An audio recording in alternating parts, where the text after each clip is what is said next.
केशव बंजारा भया बाड़त भई विचार मन इच्छा पूर्ण करी खुद कबीर केशव अवतार। नमस्कार दर्शकों, मैं दीक्षा और आज हमारे ऐसे न्यूज़ की टीम पहुंची है सतलोक आश्रम उर्दन बैतूल में। यहाँ पर संत रामपाल जी महाराज जी के सानिध्य में 26, 27 और 28 तारीख को भारतवर्ष के 10 आश्रमों में दिव्य धर्म यज्ञ दिवस का आयोजन किया जा रहा है और उसी उपलक्ष्य में बैतूल में स्थित सतलोक आश्रम उर्दन में 3 दिवसीय विशाल भंडारे का आयोजन किया जा रहा है। और यहाँ पर आप देख सकते हैं कि जो सेवादार हैं वो यहाँ पर सेवा में जोरों शोरों से तैयारियां कर रहे हैं।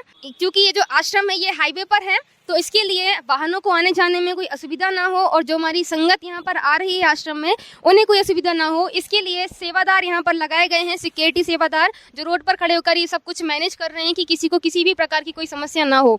यहाँ पर पार्किंग की व्यवस्था भी की गई है 2 व्हीलर के लिए और 4 व्हीलर सभी के लिए यहाँ पर व्यवस्था की गई है। आगे हम आश्रम में एंटर करेंगे और संगत से जो सेवादार यहाँ पर हैं हम उनसे जानेंगे कि कैसी कैसी व्यवस्था उन्होंने आश्रम में आने वाली संगत के लिए की हुई है। सर क्या नाम है आपका, कहाँ से आए हैं आप? नरेश दास हैं, इंदौर जिले एमपी से हैं। सर हम यहाँ पर देख रहे हैं इतनी सारी संगत आ रही है और चूंकि 3 दिन का समागम होना है जैसे हमें पता चला है, तो आप लोग यहाँ पर कैसी क्या व्यवस्थाएं कर रहे हैं, पार्किंग की व्यवस्था या अन्य जो संगत आएगी उन्हें कोई समस्या ना हो उसके लिए आपने क्या क्या प्लानिंग की हुई है? यहाँ पे हमारे गुरुजी की दया से जो हमारी पार्किंग सेवा लगी हुई है, यहाँ पे जो है विश्व भंडारा होने वाला है, उसके लिए जो भी भगत समाज यहाँ आएंगे उनकी गाड़ियों की व्यवस्था के लिए हम लोग जो है यहाँ पे बना रखा है। जैसे आप देख रहे हो वहाँ पे 4 व्हीलर लगी हुई, इधर पीछे 2 व्हीलर का बना रखा है हमने, पीछे बसों का बना रखा है। तो ये पूरे जो मध्य प्रदेश राष्ट्र से जो संगत आएगी उसकी रूपरेखा के लिए हम लोग यहाँ पार्किंग सेवा में लगे हुए हैं।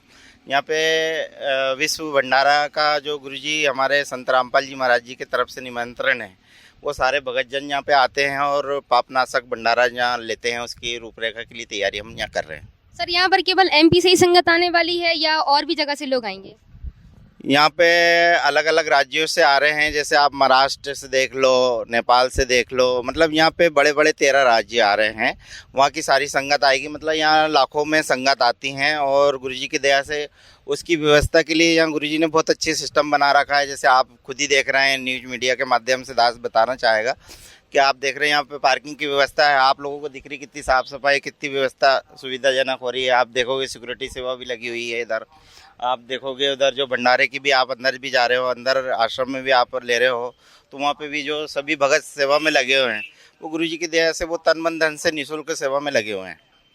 सर जैसा आपने बताया कि अदर स्टेट से भी संगत आने वाली है, तो आपका क्या मानना है, क्या अनुमान है कि कितनी संगत यहाँ पर हो सकती है? मतलब जो पार्किंग के लिए जो वाहन है वो कितने हो सकते हैं, क्या आप सारा मैनेज कर पाएंगे? यहाँ से 15 से 20 लाख की संगत आएगी, तो उनके लिए गुरुजी की दया से गुरुजी की इतना बढ़िया सिस्टम बना हुआ है कि यहाँ पे किसी भी प्रकार से, जैसे आप देखोगे आगे भी जो है हमारे पिछले टाइम पे 4-5 प्रोग्राम हो चुके हैं तो उसमें भी कोई गतिविधि नहीं होती थी, क्योंकि गुरुजी का ऐसा सिस्टम बना है कि जैसे आप देख रहे हो यहाँ पे, आप कैमरामैन आप देख, ये भी जितने भी भगत हैं यहाँ पे खड़े हुए ये सब जिम्मेदार भगत है। मतलब इस तरीके से आप इनको अगर यहाँ पे बोल देते हैं गुरुजी के आदेश अनुसार ये वहीं खड़े रहेंगे। ऐसा सिस्टम बना हुआ है कि इनकी जो सेवा मिल गई है वही सेवा में ये तैनात रहेंगे, किसी भी प्रकार की गतिविधि नहीं होती है, गुरुजी के आदेश अनुसार ये सारा रूपरेखा चलता है। दर्शकों अभी आप देख पा रहे हैं हम ये दूसरे गेट पर पहुंच चुके हैं और यहाँ आप देख सकते हैं कि जो संगत है वो यहाँ साफ सफाई की व्यवस्था भी कर रही है। मतलब एक आप यहाँ देख पा रहे हैं कि कचरा आपको दिखाई ही नहीं देगा।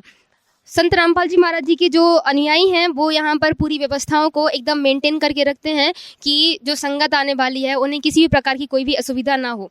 हम आगे और चलेंगे और आपको बताएंगे कि जो संगत आने वाली है, जैसा हमें पता चला कि 13 राज्यों से और संगत आएगी, तो उसके लिए क्या व्यवस्था की गई है हम अंदर जाकर और चर्चा करते हैं। दर्शकों यहाँ पर आप देख सकते हैं अभी कि हम जूता घर के पास पहुँचे हैं और यहाँ बहुत ज़्यादा मात्रा में जूता इकट्ठे हो चुके हैं और हम भक्तों से, जो सेवादार यहाँ पर है उपस्थित हैं, हम उनसे जानेंगे कि उन्होंने किस प्रकार की व्यवस्था की गई है, कितनी संगत यहाँ पर आने वाली है, उसके अकॉर्डिंग वो कैसे इस चीज़ को मैनेज करेंगे।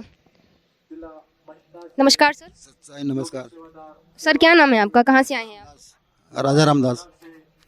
सर हम यहाँ पर देख पा रहे हैं जूता घर यहाँ लिखा हुआ है और बाकी बहुत सारे जूते यहाँ इकट्ठे हो चुके हैं, बाकी थैली भी बहुत यहाँ पर रखे हुए हैं, तो इसके अकॉर्डिंग मतलब आपका क्या अनुमान है यहाँ कितनी संगत आ सकेगी और कितने आप जूते यहाँ पर कलेक्ट कर सकते हैं? लाखों की संख्या आ सकती है पर यहाँ पर परमात्मा की दया से, और हमने यहाँ पर कम से कम 15,000 से जूते की व्यवस्था कर रखी है, झोले की, उसमें सब जो भी भक्त आत्मा आएंगी उसको व्यवस्थित नंबर से हम जूते रखेंगे और उसको वापस करेंगे। तो यहाँ पर मतलब टोकन की कोई व्यवस्था है, कैसे आप उनको देते हैं? उसमें जो है बैग पे भी जो नंबर है और अपन टोकन नंबर देंगे उसमें भी नंबर है, वो टोकन उसको दे देंगे हम भक्त आत्मा को और वापस जब वो आएंगे तो उनको वापस कर देंगे उस नंबर देख के। यहाँ पर जूतों की भी व्यवस्था भी की गई है, मतलब संगत यहाँ बहुत ज़्यादा मात्रा में आने वाली है, तो किसी के चप्पल जूते गुमे ना, उसकी व्यवस्था भी यहाँ पर बहुत अच्छे तरीके से की गई है। जैसा बताया गया कि थैले पर भी टोकन नंबर लिखा हुआ है और उनको भी टोकन अलग से दिया जाता है ताकि वो आकर अपने जूते सही सलामत तरीके से ले सकें। और कई सारे मतलब चित्रों के माध्यम से बताया जा रहा है कि कुछ जो लीलाएँ कबीर साहिब जी ने पहले की हुई हैं और कुछ यहाँ पर गीता के श्लोक वगैरह भी लिखे हुए हैं। तो यहाँ पर जो सेवादार उपस्थित हैं हम उनसे थोड़े से चर्चा करेंगे कि ये किस लिए हैं और इनके द्वारा आप क्या दर्शाना चाहते हैं। किताब घर में जहाँ पर आप देख सकते हैं कि बहुत सारी किताबें रखी हुई हैं और कुछ संत रामपाल जी महाराज जी और कबीर साहिब के फोटो भी यहाँ पर लगाए गए हैं। तो यहाँ जो सेवादार उपस्थित हैं हम उनसे थोड़ी सी जानेंगे कि ये जो पुस्तकें हैं यहाँ पर ये क्यों बेच रहे हैं, इनका क्या उद्देश्य है। और ये पुस्तकें, सर क्या नाम है आपका, कहाँ से हैं आप? गुरुदास विदिशा MP। सर हम यहाँ पर देख पा रहे हैं कि बहुत सारी पुस्तकें यहाँ पर रखी हुई हैं, कुछ संत रामपाल जी महाराज जी की फ़ोटो भी हैं। तो ये पुस्तक बेचने का क्या उद्देश्य है? फ़ोटो तो हम घर में लगा सकते हैं, पुस्तक क्यों यहाँ पर रखी हुई है? पुस्तक इसलिए है बहन कि ये जन जन तक ये गुरु जी का प्रचार हो जाए, सेवा हो जाए, यानी कि शास्त्रों के अनुसार पुस्तक है सभी लोगों के पास कभी कम रेटों में पहुँच जाए सभी के पास। अभी हम पंडाल के पास पहुंचे हुए हैं और यहाँ पर आप देख सकते हैं कि कितनी मात्रा में यहाँ पर टेंट लगाए गए हैं और आगे भी बहुत सारी व्यवस्था है। आप अंदर भी देख पा रहे हैं, बहुत बड़ा पंडाल बना हुआ है सत्संग के लिए। तो कितनी संगत यहाँ पर आएगी, कितने लोग यहाँ पर समा सकते हैं, क्योंकि सर्दी भी का मौसम भी है, तो कैसी व्यवस्था यहाँ की है, हम यहाँ पर जो उपस्थित सेवादार हैं उनसे थोड़ी सी चर्चा करेंगे। नमस्कार सर। सतसाहिब जी। सर क्या नाम है आपका? नरेंद्र दास।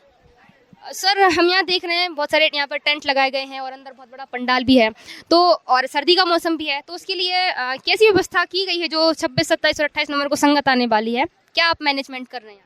जैसे कि मैम आपने यहाँ पे देखा होगा बहुत बड़ा पंडाल लगा हुआ है, सत्संग शेड भी बना हुआ है। इसके बाद आपने जैसे अंदर आए होगे तो देखे होगे जगह जगह में यहाँ पे सेवादार खड़े हैं। दूसरी बात यहाँ पे मैट बहुत अच्छे से सफाई के साथ रखी गई है, संगत आएगी, बैठेगी, सोएगी। इनके लिए अलग से व्यवस्था है कि शाम को इनको रजाई बांटी जाती है, गद्दे दी जाती है, वो भी निःशुल्क एकदम, कोई पैसे नहीं लिया जाता। अन्य आश्रमों में तो पैसे लिया जाता है, जबकि यहाँ पे संत रामपाल जी महाराज का जो आश्रम है यहाँ पे निःशुल्क भंडारा भी दिया जाता है। बिठाल की सब्जी, पूड़ी, दाल, रोटी यहाँ पे बनती है गुरु जी की दया से, तो वो यहाँ पे सभी भक्तों को प्राप्त होती है, वो भी निःशुल्क होती है। यहाँ पे बैठने की व्यवस्था बहुत अच्छी है। आप देखें पूरा पंडाल लगा हुआ है, सत्संग सेट अंदर बना हुआ है और यहाँ पे 3 दिन जो गुरु जी के आदेश अनुसार दिव्य धर्म यज्ञ जो मनाया जा रहा है 26, 27 और 28 को, उसमें गुरु जी की दया से यहाँ पे हलवा प्रसाद और बूंदी प्रसाद भी बनी हुई है, वो संगत को वितरण होगी जो निःशुल्क है एकदम। दर्शकों इस वक्त हम सत्संग पंडाल के अंदर मौजूद हैं और यहाँ पर बहुत सारी व्यवस्थाएं संचालित की जा रही हैं। यहाँ आप देख सकते हैं हम स्टोर रूम के पास पहुंचे हुए हैं और ये संगत जो बैठी हुई है कोई प्याज छीलने का काम कर रहे हैं और बाकी वहाँ पर सब्जी भी काटी जा रही है। मतलब जो संगत यहाँ उपस्थित है, सेवा में आए हुए हैं 3, तो उनके लिए यहाँ पर भंडारे की व्यवस्था भी की जा रही है। आप देख पा रहे हैं स्टोर रूम, मतलब यहाँ सब्जी का ढेर लगा हुआ है, यहाँ पर प्याज काटी जा रही है, छीली जा रही है और यहाँ पर जो गोभी रखी हुई है उसको काटा जा रहा है, उसकी साफ सफाई की जा रही है। बाकी जैसे जैसे हम आगे बढ़ते जा रहे हैं आप देख पाएंगे यहाँ पूरी व्यवस्थाएं, मतलब साफ शुद्धता का भी पूरा ध्यान रखा जा रहा है। जैसे यहाँ पर जो माइयाँ हैं उन्होंने अपने सिर को भी एकदम ढक रखा है ताकि बाल वगैरह भी ना दिखें और गिरने का कोई चांस ना हो। मतलब एक तरीके से कहा जाए तो यहाँ शुद्धता का पूरा ध्यान रखा जा रहा है। दर्शकों जैसा हर बार होता है इस बार भी 3 दिन का जो समागम होना है उस विशाल भंडारे में लड्डू और जलेबी भी बनाए जा रहे हैं और यहाँ अभी हम मौजूद हैं जहाँ पर लड्डुओं का ढेर लग चुका है, मतलब लड्डू यहाँ पर कंप्लीट बन चुके हैं और आप देख पा रहे हैं यहाँ व्यवस्था भी की जा रही है। लड्डुओं को बहुत अच्छे तरीके से संभाल कर रखा हुआ है ताकि कोई मक्खी मच्छर भी मतलब गंदगी यहाँ पर ना करे और पंखे वगैरह लगाए गए हैं ताकि किसी भी प्रकार की कोई अशुद्धि यहाँ पर ना आ सके। यहाँ जो सेवादार उपस्थित हैं हम थोड़ा सा उनसे चर्चा करेंगे कि अभी तक कितने लड्डू बन चुके हैं और आगे वो क्या व्यवस्था करने वाले हैं। लड्डू के अलावा जो जलेबियाँ बननी हैं उसके बारे में क्या उनकी आगे की प्लानिंग है। दर्शकों यहाँ पर हमारे साथ कुछ सेवादार उपस्थित हैं जो भंडार घर की सारी उनको जानकारी है, हम उनसे थोड़ी सी चर्चा करेंगे कि जो संगत आने वाली है 26, 27 और 28 नवंबर को, तो उसके लिए कितना इन्होंने स्टॉक इकट्ठा कर रखा है, क्योंकि संगत बहुत सारी आने वाली है। जैसे हमको बताया गया कि 15 से 20 लाख तक की संगत यहाँ पर आएगी, तो हम इनसे थोड़ी सी चर्चा करते हैं कि कितना इन्होंने स्टॉक जमा कर रखा है। नमस्कार सर। सतसाहिब जी। सर क्या नाम है आपका? मनोहर दास। सर हम आपसे जानना चाहेंगे कि अभी हम मतलब जानकारी हमें मिली है कि बहुत सारे लड्डू यहाँ पर बनाए गए हैं और साथ में जलेबी भी बन रही है यहाँ पर, और चूंकि हमें ये भी पता चला है कि 15 से 20 लाख की संगत यहाँ आने वाली है, तो आप लोगों ने किस तरीके से मैनेज किया है, कितने लड्डू आपके बन चुके हैं और आगे आप क्या प्लानिंग कर रहे हैं, कितनी सारी और व्यवस्था आपको करनी है? हमारे गुरुजी परम संत पूर्ण परमात्मा के रूप में और हकीकत पूर्ण परमात्मा है, उन्हीं के परम संत सदगुरु रामपाल जी महाराज जी के सानिध्य में ये सारी व्यवस्था हो रही है और उन्हीं के आदेशानुसार ये सारे कार्य हो रहा है। यहाँ पे हमने अभी 110 कुंटल बेसन के लड्डू बनाए हैं। इसके बाद में आज से अभी हमारे यहाँ 40 कुंटल से 50 कुंटल तक के मैदे की जलेबी बनना है और कम से कम 100-150 कुंटल तो सब्जी दोनों टाइम में चलती है। रोज़ अलग अलग तरह की सब्जी दोनों टाइम बनाते हैं। साथ में चावल राम की व्यवस्था है और पूड़ी राम की व्यवस्था है। पूड़ी के साथ में पुलका राम, जिसको रोटी बोलते हैं, उसको हमारे मिशन के अंदर पुलका राम बोलते हैं, पुलका राम की व्यवस्था है। और जो सादा फुल्का खाना चाहता है उसके लिए सादे फुल्के मतलब रोटी मिलती है, और जो घी का फुल्का खाना चाहता है उसको घी लगा के फुल्का खिलाने की व्यवस्था हमारे गुरुजी ने परम संत सदगुरु रामपाल जी महाराज जी ने की है। कि यहाँ पर जो भंडारा बनाया जाता है उसमें केवल घी का प्रयोग होता है, तेल बिल्कुल भी प्रयोग नहीं किया जाता, तो क्या ये बात सही है? और अगर ये सही है तो आपने अभी तक कितना घी प्रयोग कर लिया है? हाँ जी, बिल्कुल सही बात है। हमारे यहाँ पेवर घी से लड्डू प्रसादी बनी है, पेवर घी से जलेबी बनेगी और पेवर घी से इस सब्जी में छोंक लगाया जाता है और अपनी पूड़ी राम भी बनाई जाती है। कम से कम अभी हमारे इसमें 800 पीपे साची घी के मतलब नोवा घी के लग चुके हैं।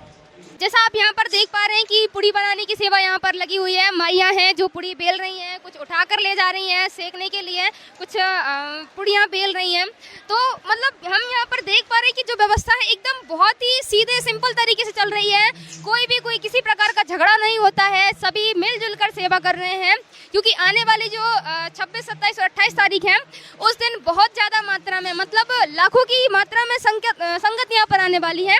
तो उसके लिए यहाँ पर जो तैयारियाँ हैं वो बहुत ही जोरों शोरों से चल रही हैं। दर्शकों, यहाँ पर आप देख पा रहे हैं यहाँ आटे की बोरियां हैं जो बहुत ज़्यादा मात्रा में उनका ढेर लगा हुआ है, और ये कुछ भगत हैं जो आटा गूंथ रहे हैं। और सामने आप देख सकते हैं जैसा कि हमको जानकारी मिली है कि इस मशीन में रोटियां बनाई जाती हैं, मतलब बहुत ज़्यादा मात्रा में, क्योंकि संगत आने वाली है तो हाथ से बनाना बहुत मुश्किल काम हो जाएगा। उसके लिए एक बहुत बड़ी मशीन यहाँ पर लगाई गई है। चूँकि अभी रोटियाँ बनना स्टार्ट नहीं हुई हैं तो ये कल चूँकि समागम होना है तो उसके कल से यहाँ पर जो काम है वो शुरू होगा रोटियाँ बनाने का। अभी संगत बहुत ज़्यादा नहीं है इसलिए यह मशीन अभी बंद है। बाकी हम आपको इसकी अपडेट अगले दिन और बताएंगे। दरबार साहिब के पास यहाँ पर आप देख सकते हैं संत रामपाल जी महाराज जी का बहुत बड़ा फोटो यहाँ पर लगाया गया है, जिसके ऊपर एक छत्र भी लगाया हुआ है। और साथ ही आप देख सकते हैं अलग अलग संत रामपाल जी महाराज जी का फोटो, साथ में कबीर साहब जी का फोटो, संत गरीबदास जी महाराज जी का और स्वामी रामदेवानंद जी महाराज जी के फोटो को भी साथ में लगाया गया है। और यहाँ चूँकि कल से पाठ प्रकाश की सेवा यहाँ शुरू होने वाली है, उसके लिए यहाँ दरबार साहिब को बहुत अच्छे तरीके से सजाया जा रहा है। इस तरफ आप देख सकते हैं कल जो पाठ प्रकाश होना है तो उसकी व्यवस्था एक तरफ भक्तों के लिए की गई है और साथ ही दूसरी तरफ यहाँ बहनों के लिए पाठ प्रकाश जो वहाँ पर पाठ किया जाएगा 3 दिन तक, तो उसकी व्यवस्था की गई है। और आप जैसे देख पा रहे हैं क्योंकि भगत यहाँ पर हैं जो तैयारियां कर रहे हैं और यहाँ डेकोरेशन का जो काम है वो जारी है। क्योंकि कल से समागम स्टार्ट होना है तो आज का जो दिन है पूरा तैयारियों में निकलना है। आया है बंजारा केशव आया है, काशी आया माल अपारा केशव आया है बंजारा केशव आया। गरीब केशव बंजारा भया, बालद भरे विचार, मन इच्छा पूर्ण करी, खुद कबीर केशव अवतार। जगत गुरु तत्वदर्शी संत रामपाल जी महाराज जी के सानिध्य में दिव्य धर्म यज्ञ दिवस के उपलक्ष्य में आदरणीय संत गरीबदास जी महाराज जी की अमर वाणी का 3 दिवसीय अखंड पाठ, विशाल भंडारा व निःशुल्क नाम दीक्षा का आयोजन दिनांक 26, 27, 28 नवंबर 2023 को किया जा रहा है, जिसमें आप सभी परिवार सहित सादर आमंत्रित हैं। इस महासमागम में निःशुल्क नेत्र जांच शिविर, निःशुल्क आँखों के चश्मे और निःशुल्क दंत चिकित्सा परामर्श व जांच शिविर भी लगाया जा रहा है। आयोजन स्थल का पता है सतलोक आश्रम, धनाना धाम, तहसील गुहाना, जिला सोनीपत, हरियाणा। समय सुबह 8 बजे से सायं 5 बजे तक।